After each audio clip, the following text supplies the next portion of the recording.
guys, it's Alice, and today I'm going to review the books I've read so far in July. Before we start though, I just want to say thank you so much for all the suggestions for videos I got in my last video. I got so many good ones and it was very inspiring, and you guys are very creative. If you have any more, keep them coming, but thank you very much. It was very helpful. Now this wrap up is coming at you a little bit earlier than usual because I'm not going to be able to film anything next week, so we're just doing it a little early this month. I still have 4 books to talk about though, and the first one is A Ladder to the Sky by Yeon Born. This is a literary fiction novel, and the story is about this man named Maurice, who all he wants is to be a writer, and he will stop at nothing to find a good story because he happens to not be that great at coming up with stories himself. And in the beginning of this novel, he meets this older, distinguished writer in Berlin, and this writer takes Maurice under his wing. And our dear Maurice uses this man to launch the successful career that he has always wanted. I thought this was absolutely fantastic, although I completely understand why some people do not get on with this book, because the main character in here is one of the most unlikable characters that I have ever read. The main character in here is a complete narcissist. He is cold and calculating and incredibly selfish.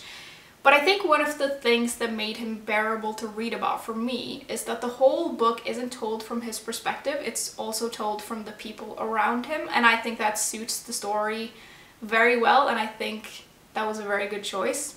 I generally really liked reading about all the characters in here though, although I will say the main character sometimes made me want to throw this book across the room. I really like the way this is written, and it discusses a lot of the darkness in humanity, sexuality, unbridled ambition, and integrity.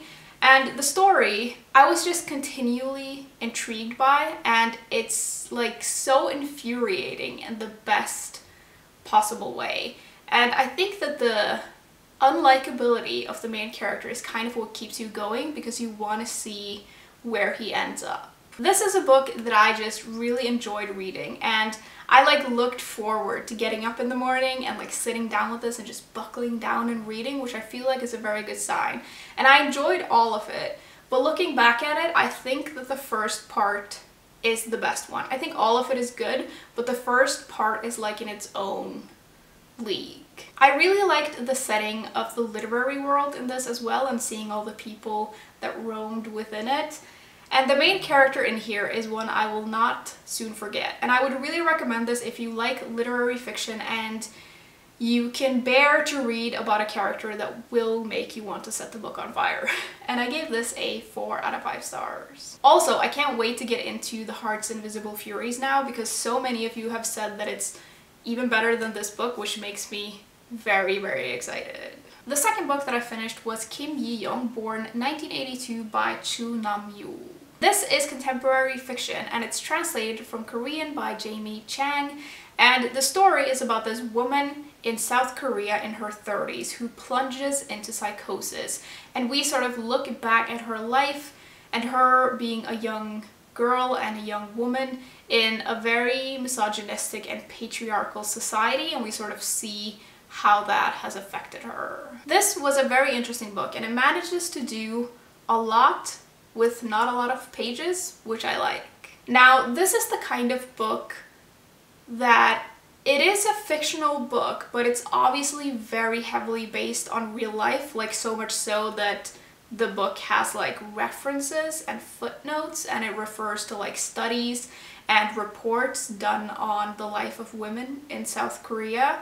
So it's a weird mix, and to be honest, I was not prepared for that at all, and that took a little while to get into. Although we meet several characters in here, it's very clear that the main focus of the book is on its themes, and the characters are just sort of there to present those themes to you.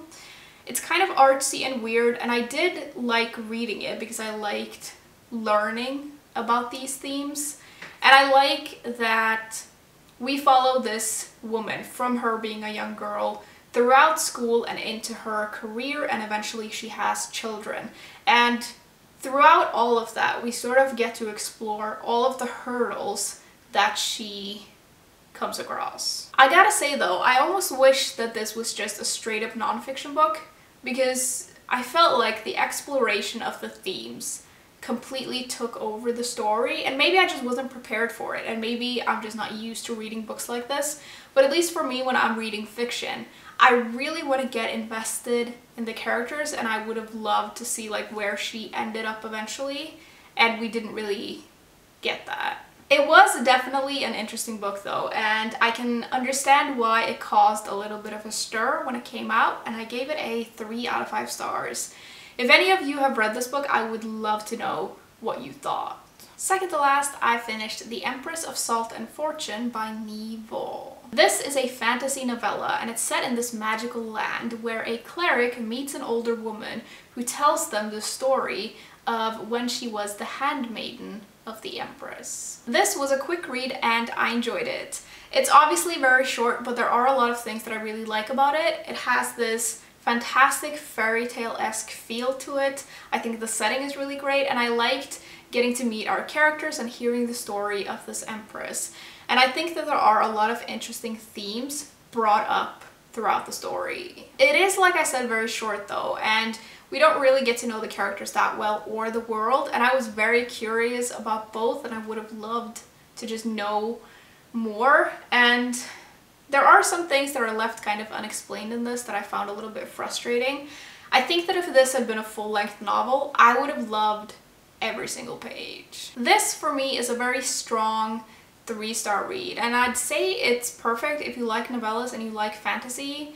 I'm pretty sure this is the first book in a series too, which is very exciting, and I'll definitely pick up the second one whenever it comes out. Lastly, I finished Girl, Woman, Other by Bernardine Evaristo. This is contemporary literary fiction, and it's set in Britain, where we meet a cast of 12 characters and we get to see their journeys spanning over a century.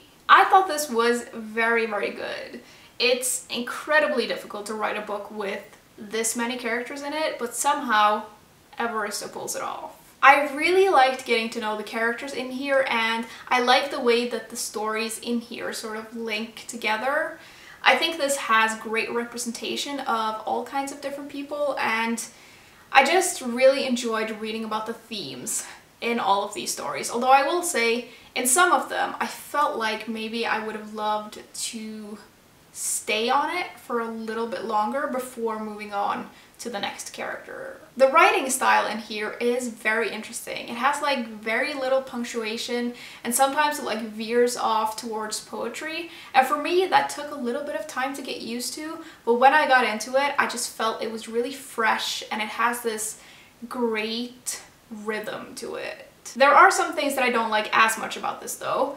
I think that sometimes the voice of the different perspectives are a little bit too similar, like some of them, and then I also think that this is a little bit too long.